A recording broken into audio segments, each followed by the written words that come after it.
I moved to Barcelona 6 months ago, and I want to talk about if it is worth it or not, and some of the pros and cons I have been figuring out from moving from the USA to Barcelona, Spain. I have always wanted to move to Barcelona, Spain. I stayed here for 6 months during college, lived here pretty much that full time with traveling a lot, and I really enjoyed it. Always wanted to come back, and I want to talk about my experience now as an adult working and living here full time. I will start with the cons first and then end on a positive note for the pros. My first con is just the less amount of spices and food variety that there is in Spain. I know this has to do with the chemicals and all that kind of stuff that is in the US, but there is definitely kind of less spice and it's hard to find. So if you like spicy food, you're definitely going to have to work for it to find it here. It's just not as common. Spanish people just don't eat a lot of spicy food, or at least what most people consider spicy. So it's definitely harder to find, and just variety of food, whether it's, types of chips or types of milk or just different vegetables, because things here are more natural and less chemicals. You're just going to find less in general. So that is one con, but not a deal breaker for sure. The second con is not being as close to friends and family. I had really created a good group of friends and family back in Chicago and my family in Arizona. So obviously being here, I'm not as close to them. Thankfully, with social media and things like that, it's really easy to keep in contact and day to day and just kind of seeing what things are going on. And I've made a lot of good friends here. So at least on that side, that definitely helps. The third con is definitely the accessibility of certain stores and what is at those stores specifically. So, for example, in the US, we have Costco. I know there is a few Costco's here, and Target, but just being able to get everything you need at one store, especially when you're stressed or running out of time, I definitely miss having that accessibility. For example, when I moved into this apartment, it was furnished, but just the basics. So it had a bed, but the day I moved in, I had to buy bedding and pillows and blankets. And also in the kitchen, I had to buy pots and pans and a strainer and tongs. And I was just thinking about it and cleaning supplies. And I was like, oh, if there was a Costco or a Target nearby, I could have just gotten everything there for a decent price. Versus here, I had to look around and find stuff that wasn't too expensive and would it ship fast enough? Because obviously I needed a towel that night to like shower and things like that, or paper towels and hand soap, and having to run to a ton of different stores on top of the stress of moving was kind of a lot, but it's doable. But I do kind of miss stores like that where you can just go get everything and be done at one store. Another thing that is different here in Spain than in the US is paying for water at restaurants. In the US, it is pretty much always free. And here it is not. Actually, water here normally costs more than like soda, wine, beer. So you don't really see a lot of people at restaurants or bars drinking water because it's just more expensive. Normally, people just buy a cheaper price bottle at a supermarket before or after and just drink that because water here is more expensive than wine and beer.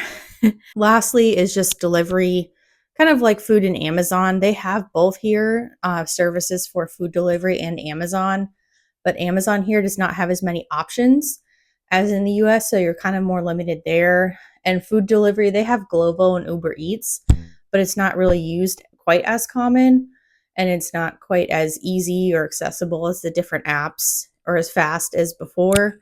Here, Glovo is the big one, and the guys actually, or people normally deliver it on bikes. It's just faster than driving and the cost of parking and gas and everything.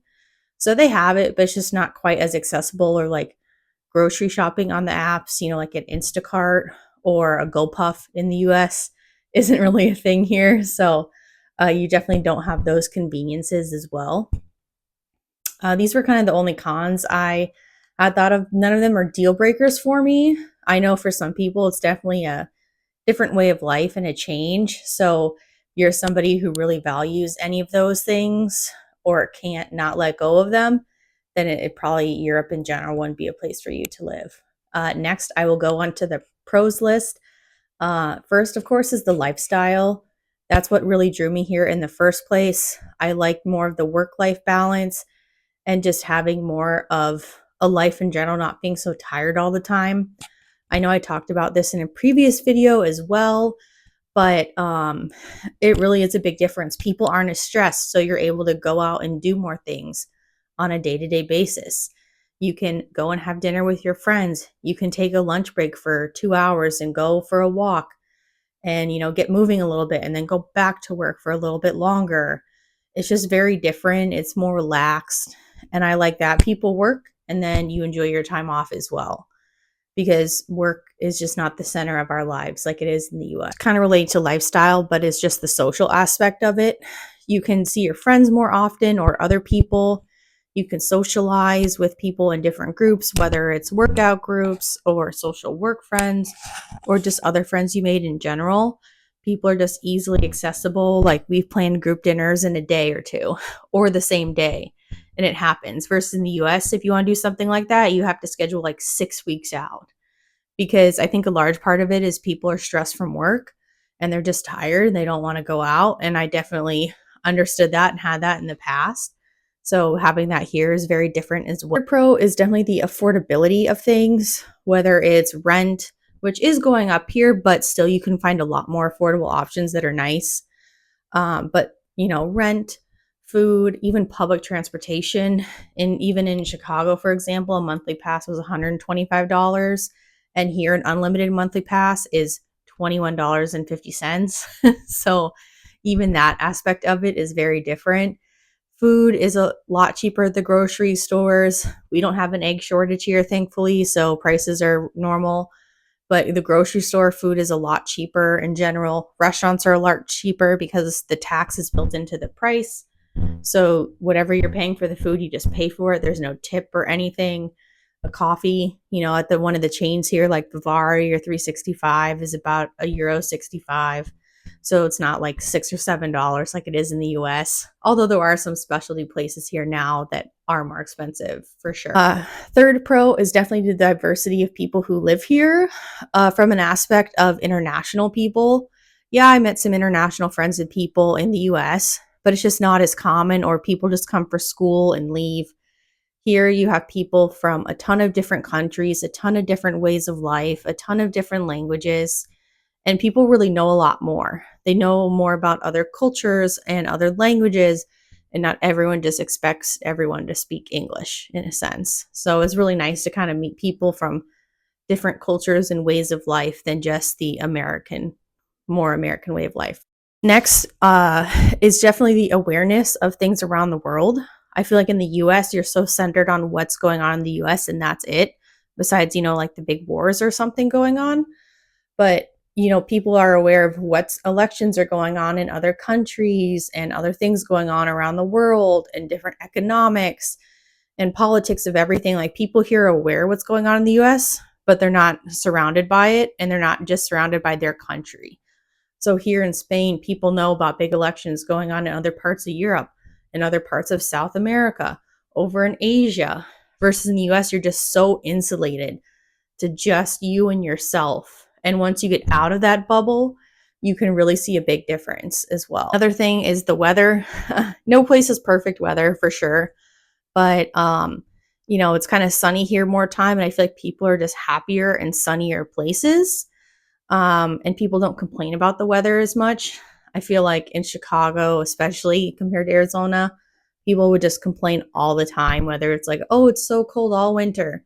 And then it's raining. Oh, it's raining. I don't want to do anything. And then the summer, oh, it's so hot. We had a really hot summer. Oh, I don't want to leave. Like, it's just kind of exhausting. Like here, when it rains, people don't complain about it. When it's cold, people don't complain about it. Like you kind of just accept it and keep going. And I think that's a big thing a lot of Americans need to get used to, is just stop complaining about every single thing, especially that we can't control. We can't control the weather. So you kind of just have to accept it and do what you can. This is my list of my pros and cons of living in Spain for 6 months. I have been here exactly 6 months to the day today. And it was really kind of an exciting day, and just really enjoyed it, and can't believe time has gone by so fast. And kind of just looking back on everything I've done the past 6 months and I'm still working on now has been really exciting. And I hope this helps anybody who wants to move to Europe or Spain or Barcelona in general, kind of seeing the pros and cons of everything.